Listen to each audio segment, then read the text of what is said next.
Welcome to InFocus. I'm Jennifer Fuller. Pandemic living has changed how we work and do business, to be sure. In this episode, we're exploring how the supply chain economy has an impact on everything we do. To start, we head to Nashville, Illinois, where producer Mark St. George learned more about the logistics of the supply chain.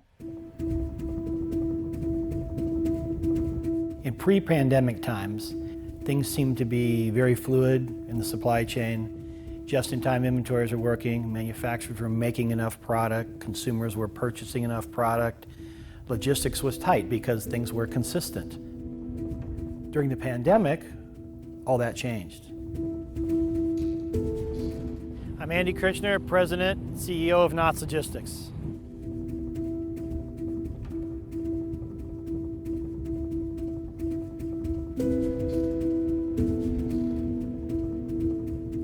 For an 18-month period of time, it's been a scramble in the supply chain, as is evidenced by the countries and the global's impact it's seeing right now on supply chains.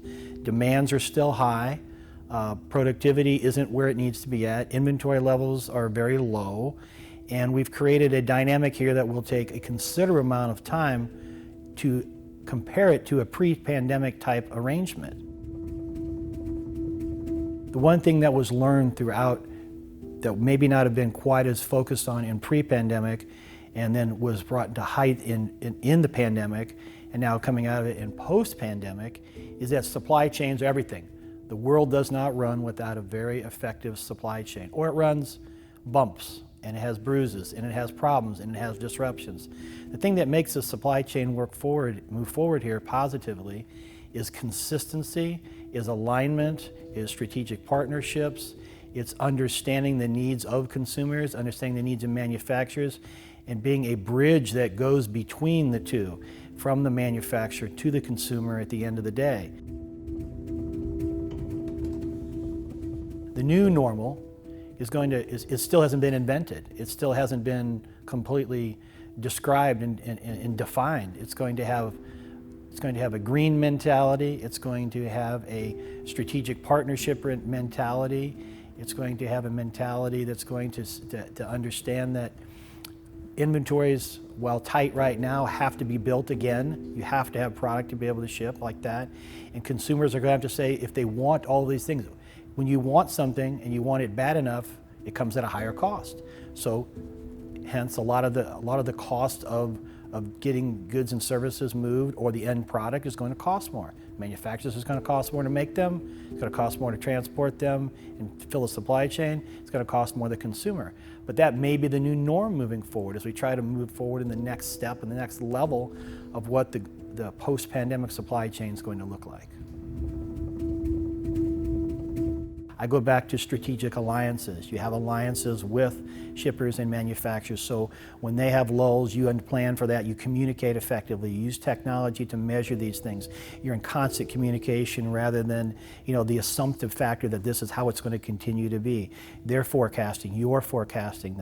The tightness and scrutiny of using measurable data has to be placed in front of you so you can understand what these trend lines and patterns are going to be with manufacturing and disruptions along the lines right there. So then you can reallocate assets or reallocate staff or move them to someplace else that needs to be done. It's more of a just-in-time mentality, what to do with your assets and your productive revenue producing things rather than the consistency of what they would normally do. There are many factors contributing to some of this disruptions that still can exist in the supply chain. From our perspective, some of the things we're challenged with, you can say that there's challenges with having enough CDL-equipped drivers to get things from point A to point B. There's been a CDL truck driver shortage for over 20 years, and beyond that even more. There's going to continue to be a shortage in that industry. It's very dynamic, it's very challenging, it's very litigious, it's very overreaching on law enforcement and things that are being done. However, it will still need to be done. The old saying, if you got it, a truck brought it, still exists, okay? It has to come from somewhere.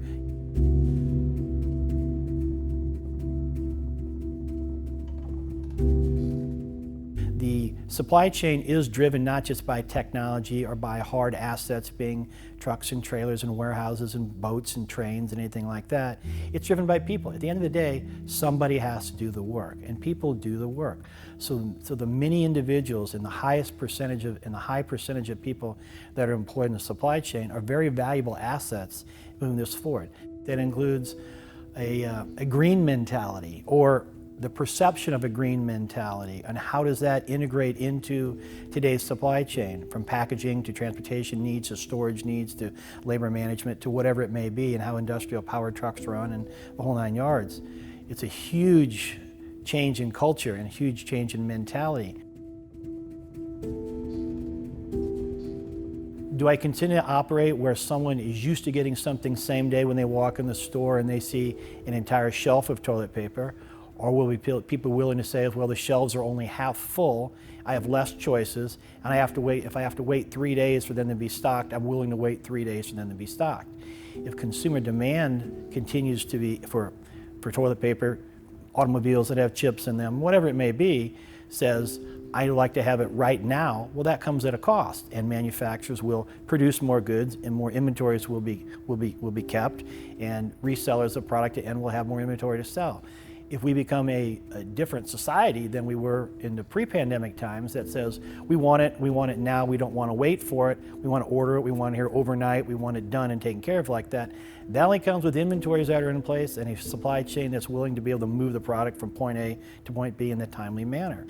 Is that going to be the new norm? That is the biggest question there is out there. Will people start carrying more inventories now that the supply chain is evidencing that without inventories in place, people are doing without?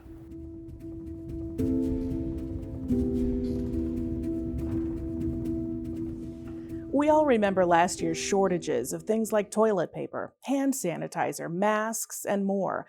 While some inventory has been restocked, Benji Jeffords reports the global supply chain disruption is still causing headaches. The pandemic forced people to work from home, and their kids began remote learning next to them. Remote workers started upgrading their devices, which led to an increase in demand for laptops, phones, Bluetooth accessories, and other electronic devices.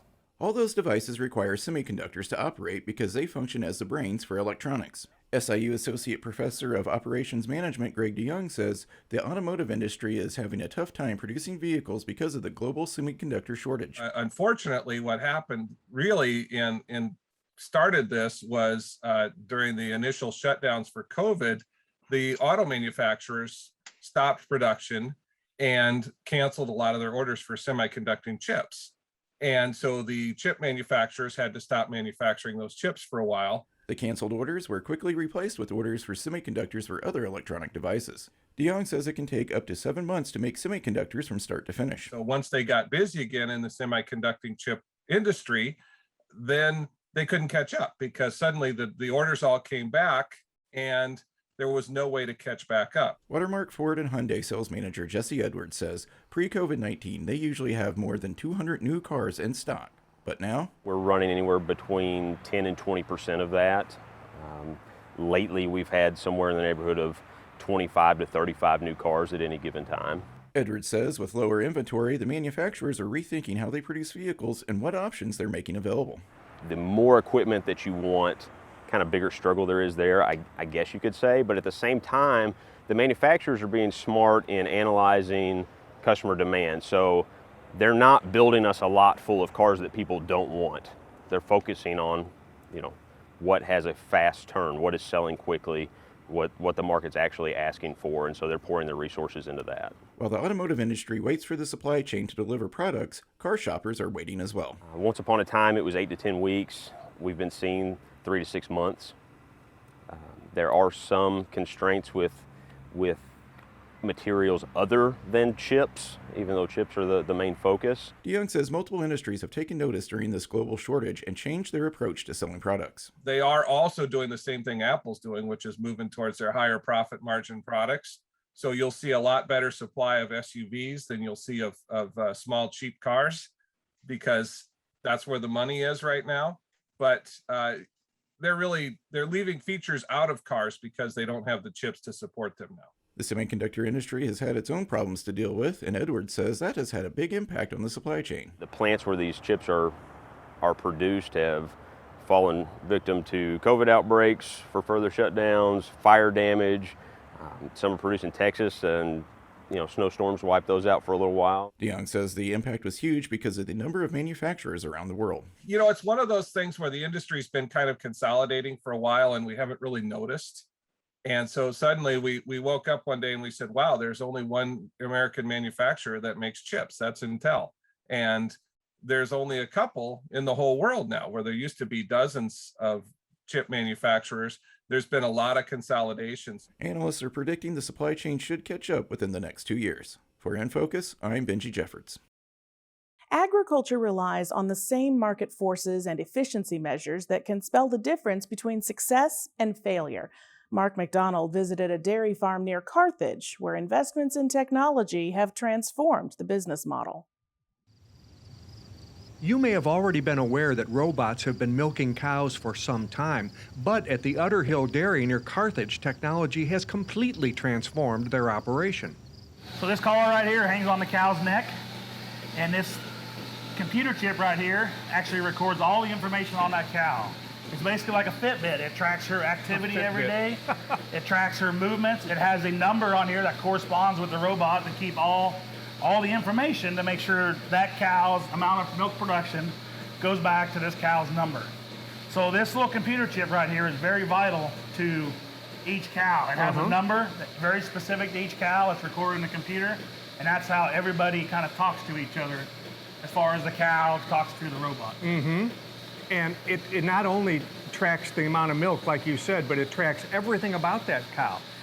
It knows its temperature, it knows how much it's had to eat, it actually knows when it's ready to breed too, right? Yeah. So like I said, as far as the activity, we call it the activity monitor. It tracks the activity, and when this cow, and when she becomes in heat and is ready for insemination, her activity will go up 20, 30, 50%. So her activity has gone way up. Actually, the robot will move a gate and actually direct this cow to what we call our management pen. It also records what we call her rumination, or how many minutes a day she eats specifically.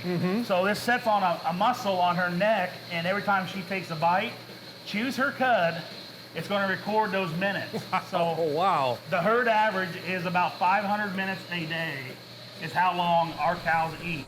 To maximize efficiency, the Hulls grow all the grain for their herd right there on the farm. My brother and I and family, we farm and own our own land, so we are all self-sufficient on the corn and the wheat side. And then we also use a nutrient management plan to refertilize to help grow them products also. Yeah, and we were talking about this Fitbit, like this collar that the cows wear.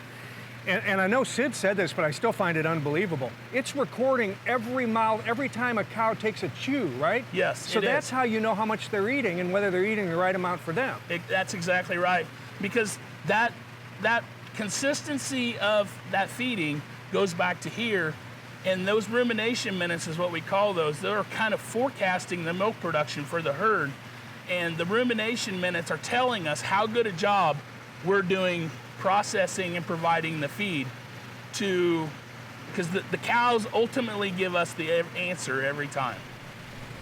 The information from the cows determines how the feed will be mixed.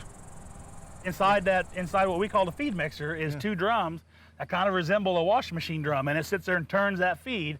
So as we're adding the corn silage, we have a computer program that determines, hey, we need to feed this amount of corn silage today. We need to feed this many pounds of wheatlage today, this many pounds of mineral, this many pounds of protein supplement. Our nutritionist helps us put it all together, and then we bring it down, we mix it all together in what we call the feed mixer, and then we deliver that to the cow. It's roughly 18 to 20,000 pounds per day of forages. That big bin, that's 1 day's worth? Is that one day's worth of feed? That's 1 day's worth of feed, yep. Wow, what an operation. The goal, of course, is to produce as much milk as possible. It's refrigerated and picked up every morning. These storage tanks right here actually go through the wall and are on the exterior too. So the milk is collected from the cow, it's pumped up here, put in the storage tank, and it is immediately cooled down to 41 degrees to keep anything bacteria from growing or anything, just the same as your refrigerator. How many gallons are we talking about here? So the milk hauler comes every day, usually at 7 o'clock in the morning, and he's usually right on the dot. And he is going to pick up from 1,600 to 1,700 gallons a day from us. Wow, every day? Every day. That makes you a big producer, doesn't it? No, we are actually just average. Really? Yeah. Wow, that seems like an awful lot. What's this tank for? So this tank is what we call our buffer tank.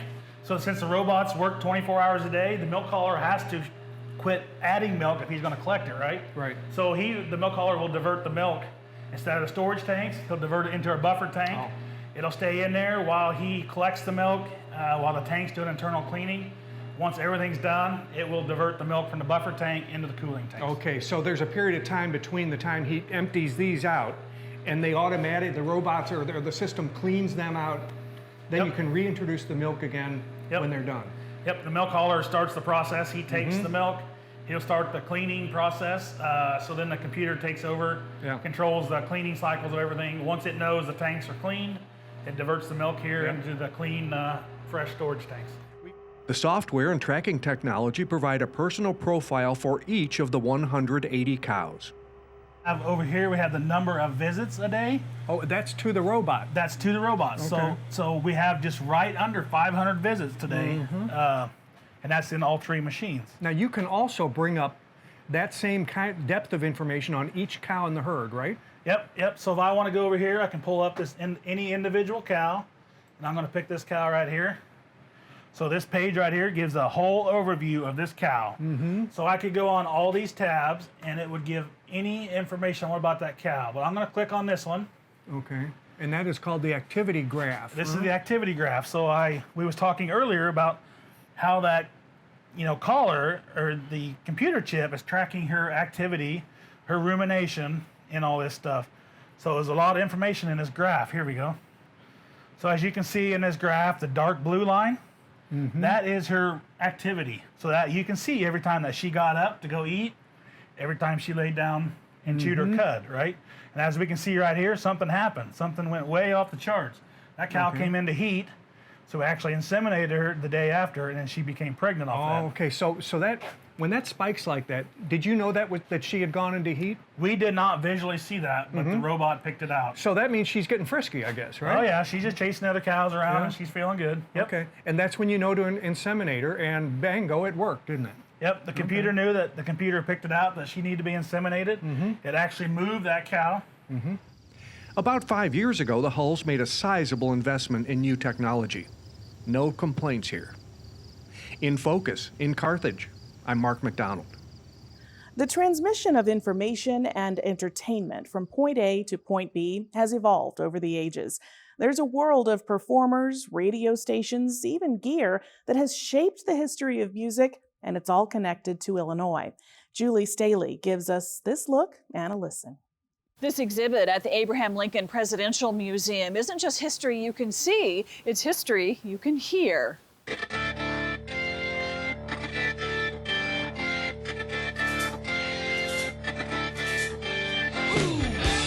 It might not be the same music Abraham Lincoln listened to, but music like this has a true place in history at the Abraham Lincoln Presidential Museum.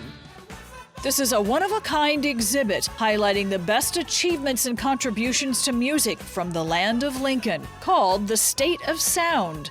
Illinois has a remarkably rich musical history. In the history of American music, Illinois has a special place, and so the exhibit tries to reflect that by highlighting the different genres of music. Miles Davis was born in Alton, raised in East St. Louis. His signature Red Martin trumpet was made in Chicago.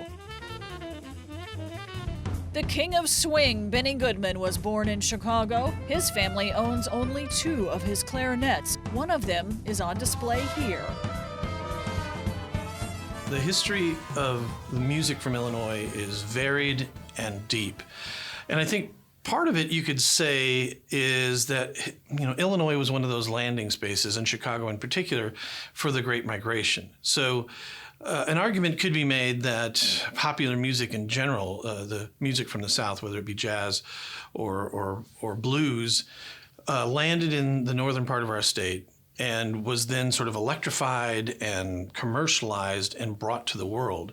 And it spurred music that is still resonating today. There's a lot of musical stories from Illinois that really illustrate how central Illinois is to the history of American music and really world music. A forefather of rock and roll, Howlin' Wolf kept a gun wherever he went. His gun license predates the current FOID card. It's on display right next to his prized harmonica.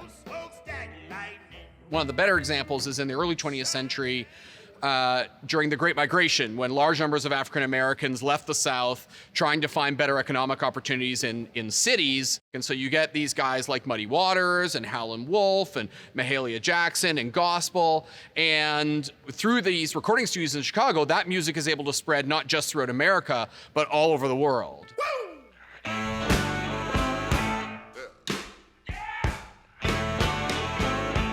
The best example of to show their influence is a lot of these albums make their way across the Atlantic. And, you know, Chuck Berry records his albums in Chicago, that inspires the Beatles. Muddy Waters records his albums in Chicago, that inspires the Rolling Stones. These become world movements, and I don't think you really have the kind of huge explosion of rock and roll, or later other styles like house and hip hop without the kind of melting pot, the musical melting pot that happens in Illinois.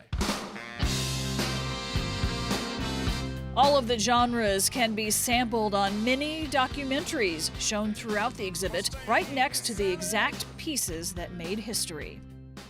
And we wanted to make sure that we were borrowing things that the artists had connections to. This wasn't going to be a memorabilia like places where it's just a guitar that somebody signed. That's a guitar that that person played. It was a tool of the trade. It has much more of a connection. We felt people would have a much stronger connection to the story if they were standing in the presence of something that they touched or interacted with.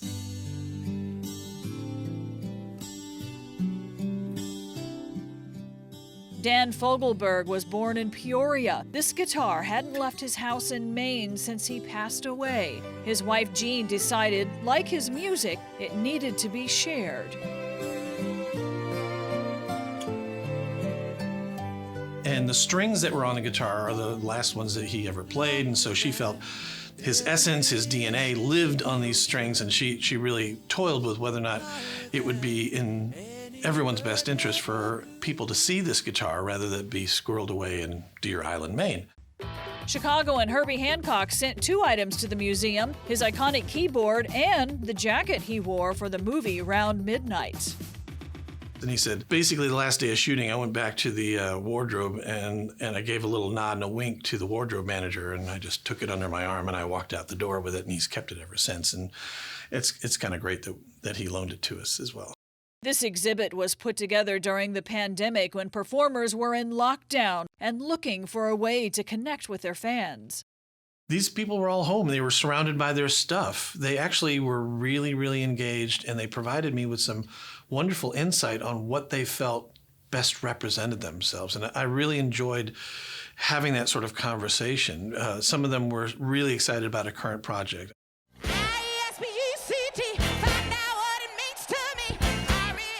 Jennifer Hudson, she had already filmed the movie Respect that just came out, but this was almost 9 months ago, maybe even a year ago.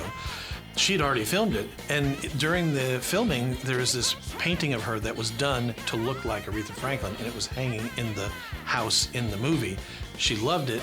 When the movie was done, she actually said, I want that, and she had it shipped to her house. And so when we reached out to her, she says, well, I'll tell you what the easy thing is. I've got this thing in my garage. It's from the movie. I haven't found a place for it in my house yet. You can borrow that, and when you're done with it, I'll make sure I have a spot for it in my house. The pieces from each artist are just part of what makes the exhibit seem personal. They recreated a working radio station and a backstage experience, a major part of working in the industry.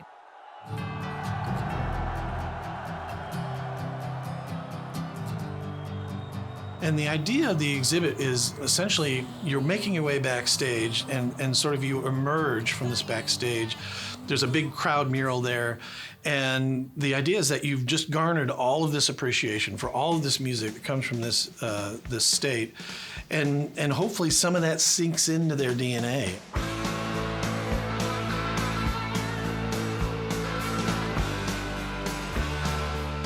we touch on musicians, we touch on media, we touch on radio stations, we touch on gear. So there's a lot here. People will. I'd like to think they're gonna learn so much about it, but they're gonna learn about things that they already care about. So it's not like traditional history stuff. It's like stuff you would learn in social studies class. This is stuff that's already built in there. If you're not in your car listening to music, or if you're not a music fan, I get it. But if you care about music even remotely, this is just going to sink in even more.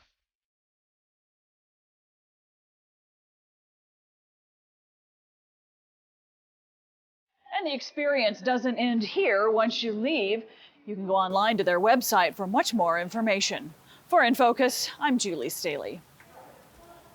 You can go to the exhibit website at musicfromillinois.com to find links to a podcast and Spotify playlists curated from the museum. The exhibit will be featured through January 23rd. Thanks for joining us. For the InFocus team, I'm Jennifer Fuller. We'll see you next time.